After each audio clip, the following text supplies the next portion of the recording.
Hello guys, welcome back to my channel Vidyarthi update. पिछली video में हमने ज्योग्राफी का फर्स्ट चैप्टर किया था जिसका नाम था रिसोर्स। इस वीडियो में हम ज्योग्राफी का सेकंड चैप्टर करने जा रहे हैं 8th क्लास की, तो जिसका नाम है मिनरल एंड पावर रिसोर्स। ठीक है, तो सबसे पहले हम बात करेंगे कि मिनरल क्या होता है। मिनरल्स ये होते हैं कि जैसे कोई भी ऐसा सब्सटेंस जिसकी एक केमिकल कॉम्पोजिशन हो उसको हम मिनरल कहते हैं। मिनरल क्या है? मिनरल हर जगह नहीं पाए जाते।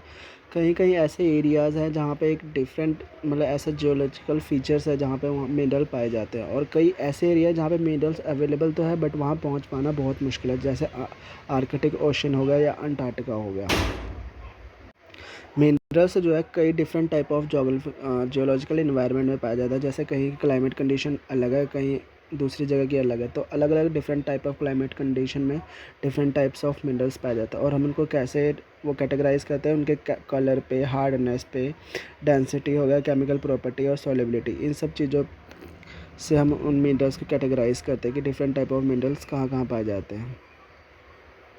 अब इस लाइक अगर हम बात करें तो बहुत ऐसे थाउजेंड्स टाइप्स ऑफ मिनरल है, तो उनको हम कैटेगराइज किस टाइप से करते हैं। सबसे पहले एक मेटालिक, नॉन मेटालिक। मेटालिक भी आगे जाके फेरस और नॉन फेरस में डिवाइड हो जाता है। ठीक है, तो अब एक एक करके हम सब के बारे में पढ़ेंगे। सबसे पहले हम बात करेंगे मेटालिक मिनरल। मेटालिक मिनरल में क्या होता है, इसमें ये एक रॉ फॉर्म में होता है, और ये हार्ड सब्सटेंस है जो हीट एंड इलेक्ट्रिसिटी जनरेट करता है, और ये थोड़ा शाइन टाइप का मिनरल होता है। जैसे फॉर एग्जांपल बॉक्साइट और मैग्नीज जो एग्जांपल है मेटालिक मिनरल का एग्जांपल है। जो मेटालिक मिनरल है आगे नेक्स्ट टू टाइप्स में डिवाइड है, ferrous and non ferrous. Ferrous mineral होता है जिसमें आयरन कंटेन होता है, और नॉन फेरस मिनरल होते हैं जो जिसमें आयरन नहीं होता। जैसे फेरस मिनरल का एग्जांपल हो गया जैसे मैग्नीज और क्रोमाइट्स, और नॉन फेरस के एग्जांपल गोल्ड, सिल्वर, कॉपर और लीड।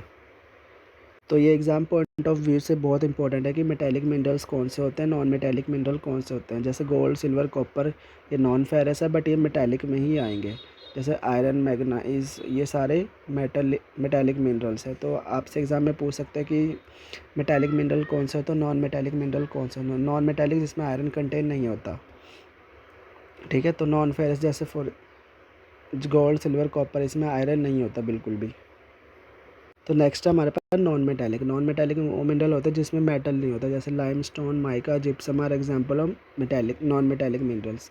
और और अगर फ्यूल टाइप में बात करें तो कोल और petroleum are non metallic minerals.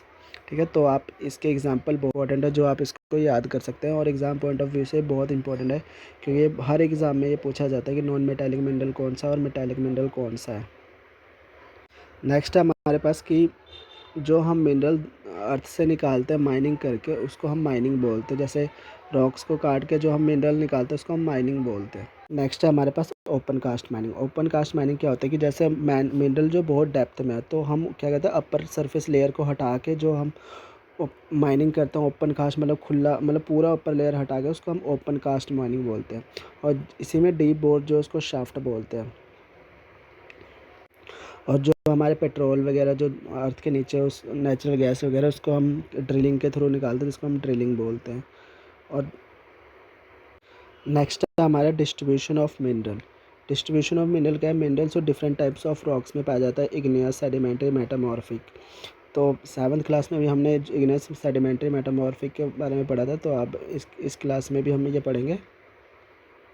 अब नेक्स्ट हम पढ़ेंगे कौन से कॉन्टिनेंट में कौन सा मिनरल ज़्यादा पाया जाता है। जैसे अगर हम एशिया की बात करें, चाइना और इंडिया जो है एशिया में आते हैं, तो यहाँ पे जो क्या है, लार्ज डिपॉजिट ऑफ किसका, आयरन ओर का। ये बहुत इंपॉर्टेंट पॉइंट है कि इंडिया में और चाइना में किसका ये ज़्यादा पाया जाता है, तो आयरन ओर जो है सबसे ज़्यादा यहीं पर पाया जाता है। नेक्स्ट जो है चाइना, मलेशिया और इंडोनेशिया, ये जो सबसे ज़्यादा टॉप प्रोड्यूसर है टीन के। दिस इज़ वेरी इंपॉर्टेंट कि लीडिंग टीन प्रोड्यूसर कौन सा है, चाइना, मलेशिया और इंडोनेशिया। और चाइना जो अब उस वो और भी कई चीज़ों में जो सबसे टॉप पे है, जैसे लीड हो गया, एंटीमोनी, टंगस्टन। और Asia has also deposit of manganese, मतलब एशिया में जो है मैग्नीज, बॉक्साइट, निकल, जिंक, कॉपर ये सभी मिलते हैं। तो नेक्स्ट हमारे पास यूरोप। यूरोप जो है ये भी लीडिंग प्रोड्यूसर है आयरन ओर का। ठीक है,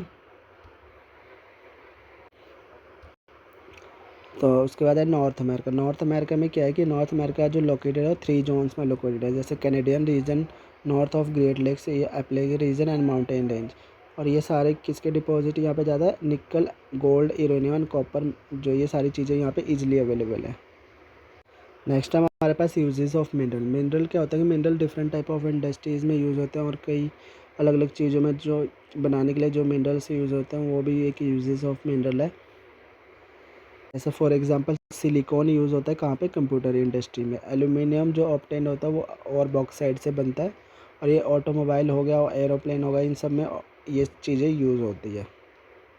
तो नेक्स्ट है हमारे पास conservation of mineral. Conservation of mineral हम कैसे बचा सकते हैं कि मिनरल को रीयूज़ करके, रिसाइकल करके, क्योंकि ये जो है आपको पहले पिछली वीडियो में भी बताया था कि जो मिनरल्स है ये नॉन रिन्यूएबल सोर्स है और ये थाउजेंड्स ऑफ ईयर्स लेता है बनने के लिए। तो एक बार और इसका एक लिमिटेड स्टॉक, अगर एक बार ख़त्म हो गया तो आने वाली जनरेशन को इसका बिल्कुल भी मतलब यूज़ करने का मौका नहीं मिलेगा और ये बिल्कुल ही ख़त्म हो जाएगा।